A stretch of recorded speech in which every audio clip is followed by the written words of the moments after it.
it's been tough to get the physical because your boy really.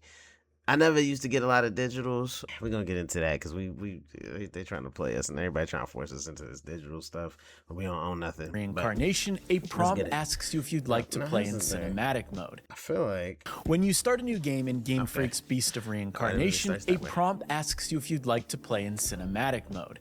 This locks cutscene frame rates to 24 frames per second, but understandably leaves the gameplay as is. When I first saw that, all right, now Jake, the one who been doing it for these, so of course you would think from based off of what he said that we were gonna get session last month, it felt like a bold statement from Game Freak. Pokemon, Game Freak's multi-generational smash hit, can be described as many things, but cinematic it certainly is not. Unfortunately, aside from its flashy combat and a few cutscenes, Beast of Reincarnation isn't really cinematic either.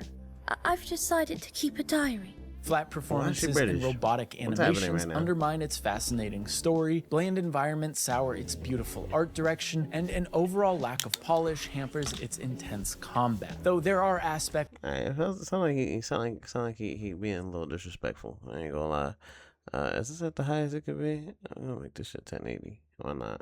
Of Beast of Reincarnation that I adored. For each of them, there's always something that holds it back. Okay. All right, talk to us, Jake, because like, you know what I'm saying, I'm expecting like at least a 7 or 8. Beast of Reincarnation takes place exactly 2,000 years in the future in 4026. After civilization was nearly wiped out by a phenomenon called the Blight, an infection that causes humans and animals alike to sprout vegetation, there's a captivating history here that weaves together multiple science fiction subgenres to create an intriguing so far world. it sounds like a kind of a dope feel biopunk inspired. The aforementioned golem backstory is pulled from the cyberpunk genre, and the landscapes and architecture would feel at home in solar punk fiction. Despite many of its inspirations, Beast of Reincarnation's world feels distinct. This is in part due to the art direction. The futuristic technology juxtaposed alongside the overgrown ruins of Japan creates some memorable vistas that reflect the world's alluring history. Emma, Beast of Reincarnation's stoic protagonist, represents that fusion of technology and nature succinctly with her design. Her angular monochrome outfit is punctuated by a braid adorned with flowers that grows larger as she becomes stronger. It's a nice touch that reflects your progress in her character design. The plot centers around Emma and her dog Ku as they travel across Japan to reach the capital and hunt down the titular Beast of Reincarnation. Emma and Ku's journey is frequently halted as they're tasked with taking down a Nushi in each area, powerful malefacts that spread the blight. Okay, we know the malefacts spread the blight. Maybe the more blight, depending on where you run into them, they spread. You arrive, battle your way through the area, explore a little, and fight the boss. There are optional enemies to dispatch and loot to find, but these locations start to blend together after a while. Most of them consist of open fields with tall green grass. As you get closer to the capital, those fields will be replaced with dry deserts. There are some interesting nooks hidden around each map, but a lot of it feels like wasted space. Emma, she's a vessel, meaning she can absorb the power from enemies she's defeated, but she's devoid of personality. She's been told to fight, and that's exactly what she does. There are lore reasons for her languid disposition, but it doesn't change the fact that nearly every interaction she has falls flat. In one scene, she robotically asks one of her traveling companions what love is. Her companion Yeah, I'm gonna lie. They saying she like the Pixies from Fairly Odd Parents, bro. She doesn't know how to feel. Riley explains that love is what happens when you miss people. This is made worse by the deadpan voice work, static animations, and awkward editing that often leaves seconds of dead air between dialogue. That's a crazy explanation for somebody. The actors' performances are a little easier to stomach in Japanese, but the characters never escape what's largely dull writing. There's a tightness in my chest. Oh. I feel uneasy. Alright, I'm not gonna lie. So like, I can understand. Oh boy, hold on. Alright, we good. I can understand. So for me, like when I do my reviews, I tend to do them based on the gameplay mostly. Story second. Not that that's how I view it when I play it. Like I really like a really good story. But I do think, I mean, the most important thing in the game is the gameplay. So I can understand why some of this would give it a little bit of a knockdown. Like, these are some robotic ass interactions. Like, it looked like nobody knows what being human is like. But I guess they don't. Love. The humans put their souls in and you must love whoever you just imagined losing. I see. Then I must love you, Violet. Well, hold on.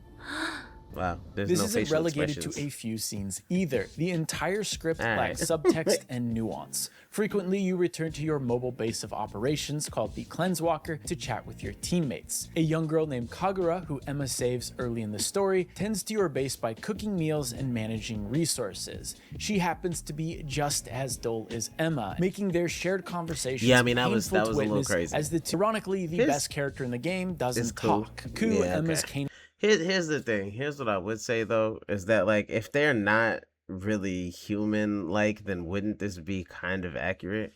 Also, like for me, like again, I don't know what they gave it at the end, but if the gameplay is good, like I always feel like that's about 70% of my experience if we gonna do it like that. So if the gameplay's good, like really good, then I feel like I'm gonna give it at least a 7. If everything else falls flat, it could stay at a 7. But, you know. companion is fierce and adorable. In one moment, he's lovingly looking up at Emma as they explore the world, and in the next, he's ripping out the titanium throat of a golem. He whimpers, barks, and even collects items for Emma. Oh. He's an endearing companion with some charming animations, but Emma and Ku's relationship never really develops throughout the game. We get some backstory here and there, but I never felt like they were forging a bond. Emma just doesn't seem all that interested in Ku for most of the game. In one scene, a character suggests that Emma do something nice for Ku, and after some consideration, she suggests petting him. Once again, there are lore reasons for her listlessness, which I won't spoil, but it doesn't change the fact that these scenes are so dull.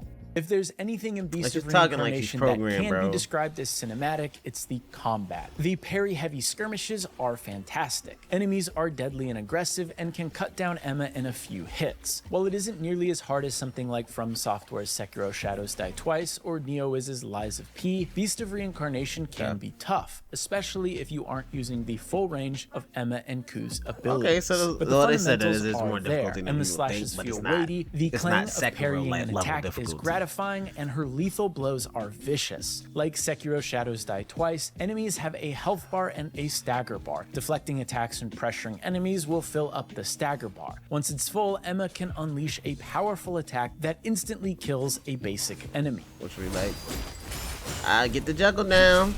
Get the juggle down. There is a dodge and a block too, but mastering the parry window is far more rewarding. Alongside Emma's basic attacks, she has unlockable skills that can be deployed mid-combo for dazzling effect. These skills are themed around different blossoms, and successfully pulling off one of these moves results in massive flowers blooming on the battlefield. Generally, these combos do significantly more damage than basic attacks, but they require some windup and leave Emma vulnerable. This means you need to study an enemy's patterns to find an opening. Combat, especially later in the game, is a spectacle. Flowers and trees spring up around Emma as she cuts down foes with style.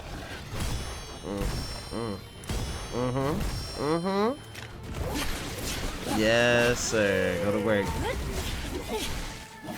Okay. What separates Beast of Reincarnation's combat from similar action games is Ku. By pressing Y or triangle, time stops and Emma can issue commands. that These mix of turn-based and free form or free flow, whichever you want to call it, down tougher combat enemies, you need to be aggressive with Emma while juggling Ku's is unique. commands. You don't see that Some often. of these moves may also synergize with Emma's skills. For example, Ku has a command that can bind or stun enemies for a brief period of time, like giving Emma just enough time to follow up with one of her powerful combos. The near constant stream of combos, abilities, commands, and weapons kept the combat fresh throughout my entire playthrough. It's almost a little overwhelming as Emma and Ku's individual skill trees grow larger and larger throughout the story, but I never felt compelled to unlock everything. Each branch and route within Emma and Ku's skill trees support a different playstyle, and part of the fun is mixing and matching these different abilities to fit your playstyle. While the parry first combat is at the center of every approach, there are dozens of ancillary strategies that you can lean into. For example, I heavily invested skill points into Emma's Sakura Blade art, which happens to be one of the longest combos in the game. Given its windup, I prioritized Ku's commands that would bind enemies. Max Blumenthal, a video producer on staff, focused more on Emma's Kiku Blade art, which has a much shorter windup and more range. He also invested more heavily in Ku's commands, finding ways to chain his attacks to great effect. This all comes together during boss fights. These special malefacts, known as Nushi, tower over Emma and Ku. They are based on real-world animals that have been infected by the blight. Root tendrils hang off of them and giant flowers sprout from their body. They are beautiful and terrifying. Most of these bosses have 2 phases and push me to conserve resources and tap into... Alright. Well, I don't love that. 2 phases for most of these big ass bosses. I'm not gonna lie. I haven't played a game like this in a minute. Like, if y'all go back on my channel, the last one I probably played was Wu Chang Fallen Feathers, and I still gotta finish that joint. But I can still make videos. Shorts is where you'll find them in my joint. You'll find them in my shorts joint. On the boss fights. But 2 phases is kind of annoying. I'm not gonna lie. I haven't played in so long these kinds of games. It feels like that, like, I forgot about the fact that there's phases. Most of these bosses are used in the second half of the game. They are higher level, but their attack patterns are nearly identical. This makes most of the high stakes counters in later areas a cakewalk. This boss feels troublesome. I don't necessarily mind refighting bosses in games. Okay, I mean, okay. I can see how that might knock a couple possible points off. Probably decimals to me, but I get that. I can get why that could be annoying. You're like, yo, I fought this boss already. Stylish as combat is, it lacks the polish of its inspirations. The camera can be unruly, timing perfect dodges feels inconsistent, and Emma's traversal maneuvers can lead to some awkward situations. Where the camera struggles the most is against large bosses. In order to pressure a Nushi, you need to get in close, but when you're stuck under their legs, it's tough to tell when they are swinging and if they will even hit you. Occasionally, they'll fire off attacks that can only be dodged, and if you time your dodge right, time will slow down, allowing you to counterattack. Black Myth Wukong? Okay. Nailing this timing feels good, but it didn't always behave consistently. Sometimes I would dodge well before an attack and it would trigger the slowdown, and other times I would time it right before an attack and I'd still get hit. Okay.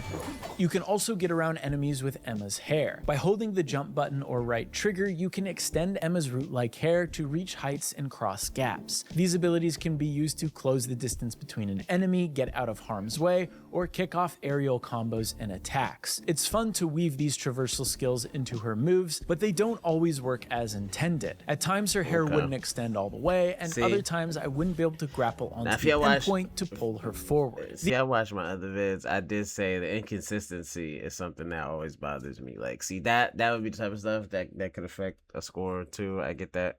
It still feels like all in all the experience is enjoyable, but it does feel like, okay, like it was Game Freak's first game like this, and it feels like it's noticeable. But like, to me, if you can get between a 6 and a 7, definitely a 7 and an 8.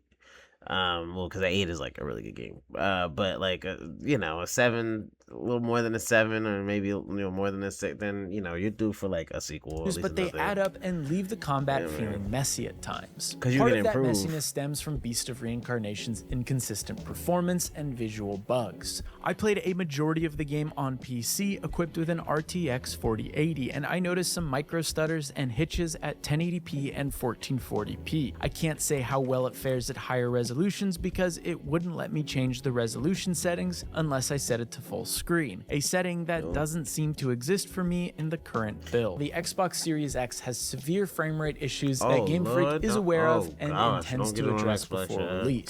That would be Beast of annoying. Reincarnation is an ambitious game that often overextends itself. The lack of polish taints its versatile combat, the mundane performances and wearisome dialogue suffocate its tantalizing story, and uninteresting areas drag down strong art direction. This isn't to say Beast of Reincarnation is a total miss though. The combat, despite my nitpicks, feels and looks great when you're chaining together combos and deflecting ferocious attacks. And aside from the cutscenes, my 25-hour adventure didn't feel like a slog. I was eager to improve Emma and Ku's skills and take down tougher enemies, but everything surrounding that core loop falls flat. Despite Beast of Reincarnation's enticing mix of high-quality inspirations, it fails to reach the same heights as those experiences. Okay, well, I like that, Jake. Well, so far, okay, so this is the first review I looked at.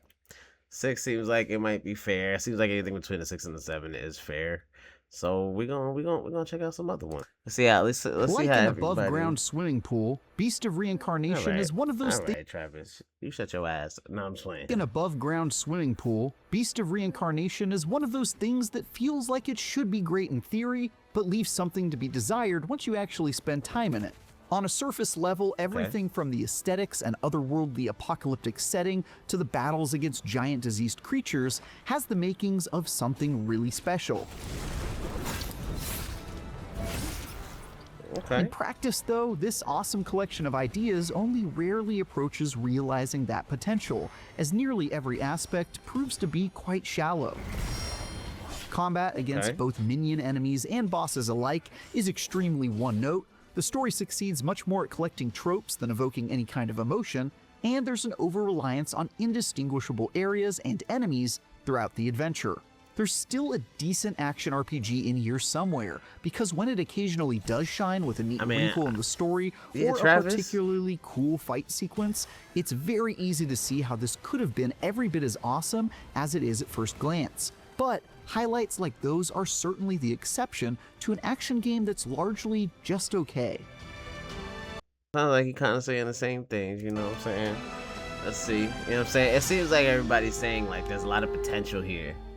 It didn't hit, so like combining it didn't elements hit on of a all Souls-like points with a more traditional that it was trying to hit on, but like, this you know, it's fast-paced potential action here. game feels like what you might end Which up with means if you tried we to need a second combine one. Sekiro Shadows Die Twice. You hear me, Game Freak? That means we need a second one. You know what I'm saying? And maybe it won't be Beast of Reincarnation. Maybe it'll be another kind of game like it. But I'm rooting for y'all. I want another one like it. With the Final Fantasy VII Remake. Across the roughly 35-hour campaign, you'll split your time between exploring levels of ruined buildings reclaimed by wildlife, parrying and dodging this intense fight combat looks like it's actually encounters, crazy. and learning about the convoluted backstory of the world and characters that surround your protagonist Emma. Now you lying. Is that Emma? There's loads of potential in that formula, and in its Oh my best God. moments, A Beast of new Reincarnation is outfit both and beautiful to some- look at and incredibly badass, I like the buzz as your attacks. katana-wielding elemental mage absolutely overloads the screen with over-the-top melee attacks, sending bolts of lightning and fire flying every which way to complement the artful swordsmanship. That potential is only realized every once in a while, though, as you'll spend a lot of your time fighting the same handful of enemies far too often, plowing through even the most daunting encounters without much friction due to the incredibly forgiving parry windows, and quickly mastering every opponent you come across, owing to the fact that they all have just 2 or 3 attacks they repeat ad nauseum. So they're also saying Conceptually, that ninja dueling your way through this and I think on GameSpot, like Jake Decker was basically saying that too. There's not a whole lot of variety, but it does sound like even in the bosses, there's not a lot of variety. But it sounds like still each encounter could be full enjoyable. destroyed world and its massive monsters should be sick as hell, but it only takes a watch your couple mouth, hours Travis. for it to all feel quite skin deep. Sit your Like how in ass its up. opening chapter, you're forced to fight the same giant elk boss multiple times, as it assails you with the one like, attack it more seems than to twice? know over and over again. I know they in a thought they fight said that that, lasts like, much twice, longer than it should. Like Jake was saying that you gotta fight There are each still one like plenty twice. of memorable basically, moments but that sprout up every maybe a now and stronger then, version in like the one second half of level the where you're game. scaling the inside of a creepy rotating cube machine and fighting against the forgotten was a little experiments Black Myth-ish, left in the too. creepy structure. But most of your time will be spent in forgettable regions filled with the same robotic baddies, concluding in a boss fight against a creature you've already seen, and is in many cases just a larger version of an the existing small bestial joints, enemy. Yeah. Okay. One aspect of combat that fares much better is the addition of Ku, your dire wolf companion who battles alongside you with an arsenal of increasingly destructive magical abilities. Ku mostly does his own thing, but his that's crazy. behaviors and abilities can be customized and upgraded as you go. And it's important to build him up accordingly, since he becomes a vital part of getting through some of the larger combat sequences much faster. To select a special Hey, yo, ability he's for him to headless. use, We fighting headless enemies in here. he can also be controlled directly as you Oh man, I'd be tight, cause like, you feel me? You can't even see me, pause dog. time to select. Yeah, Despite Ku's best efforts, them though, saying that the the paper-thin character depth that of has the Beast of most Reincarnation personality, only the grows character the that longer you doesn't talk, play. Exploring the It's mostly linear interesting. regions But is it's also a beautiful dog, and so, features like, some truly awesome music, but after not just that 2 crazy. levels, I already felt overly familiar with the extremely monotonous checklist of loot to collect and campsites to unlock before fighting the boss, almost always twice for some reason, then See? moving on to do it all again. Yeah.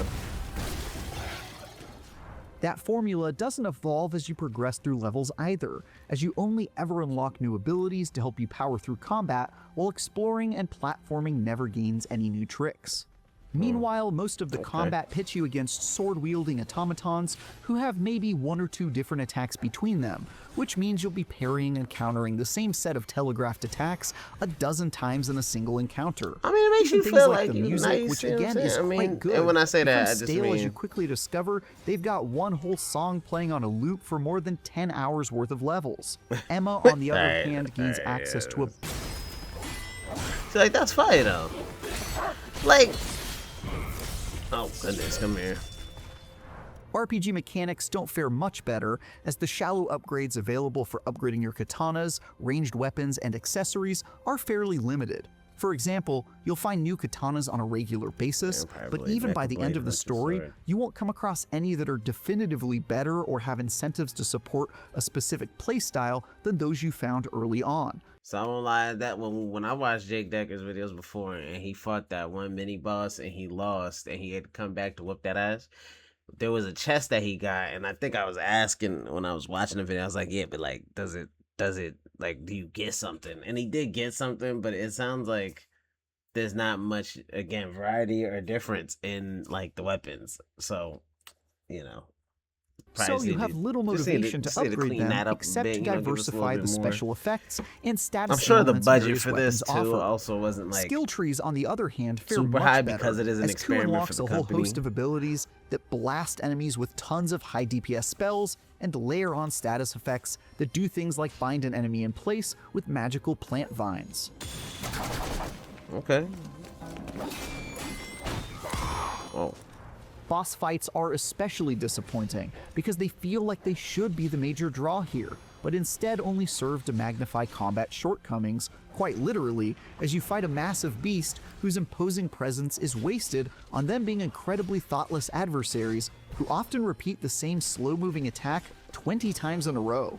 Bizarrely, I mean, like, you're they usually they made to try to fight make these this game creatures once accessible, partway through you a know what I'm level, saying? only to face them again with It's not zero supposed to changes be at the for the level's most conclusion, hardcore. before they transform into an even So I will say this, yeah. Like, I do think that like it's not supposed to be for the most hardcore of like gamers, like people who love Souls games and stuff like that.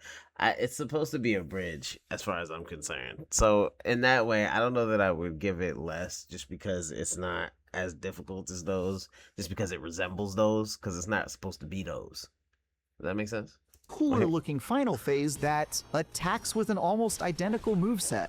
Worse yet, in the second half of the adventure, it seems to straight up run out of ideas as it starts sending repeat bosses at you. The fact that all of these fights are followed by the same cutscene of your character passing out, then waking up in a bed, certainly don't help, making story progress fall into a predictable cadence. That's crazy. Tried to return all that shit. Like any RPG worth its salt, a lot of the focus here is on the story, complete with cutscenes so lengthy, you'll want to remember to flick that joystick every so often to keep your screen lit up. It has branched. This is what becomes of a blighted body. As an emotionless warrior who also has amnesia, because of course you do, you'll go around hunting down the aforementioned giant blighted beasts alongside Ku, so you can stop the end of the world.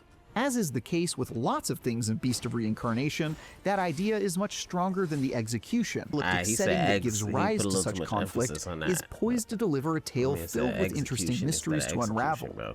Instead, Why Emma you and say it her like that? companions come with lifeless performances as they tell a story with every single genre trope in the book, and an amnesiac character who at one point is stricken with a second dose of amnesia, so she remembers even less than before. Are those his memories? Yes, really. None of that would be a deal breaker That for is me were it okay. not for the fact that the execution of this trope-filled story isn't delivered with the kind of punch that can make up for it. It's on the weaker side, with consistently weak dialogue and reveals I saw coming from about 10 miles away. If you've played a JRPG in the last 20 years, there's nothing about this story that hasn't been done better in numerous other games. And if you're expecting the quality to be near the level of something like Xenoblade Chronicles, you're almost certainly going to be disappointed. Beast of Reincarnation has an interesting apocalyptic setting, an extremely memorable wolf companion, and an action-packed beast battling premise that is instantly very cool. But its execution falls short of its promising ideas more often than not. Boss fights end up being quite disappointing despite looking badass as all get out. I mean, they do look good. There's still plenty to like about Beast of Reincarnation though, especially the direwolf himself, who is actually exactly as awesome as he looks. Plus some memorable levels to explore and creatures to fight every now and again. But those blooming flowers can be hard to spot among the weeds. Alright, well, so far, you know, that's 2 6s. It sounds from what they told me, from what we heard from these, that like that might be valid. I may have given it the same thing. Like I said, between 6 and 7 sounds like it'd be valid. Maybe I'll do my own review, but so far, it looks like it's still an enjoyable game that's worth buying, worth checking out. It's not 75, it's 60, so that already helps, because, you know, these days we just keep going up in prices, and because of GTA 6, we're about to see more $100 games than any of us would have liked. That's, you know, whatever. But, and the standard one is 85, so I don't want to see that either. But I love y'all. Y'all let me know down in the comments if y'all are gonna play this, if you've already played this, if you agree with these reviews, if you feel like there's something they missed, something that you know you would put in. Is it, regardless of what people say, is it still one of your favorite games you've played so far this year? Let me know down in the comments, and I'm gonna catch y'all in the next vid. All right, peace.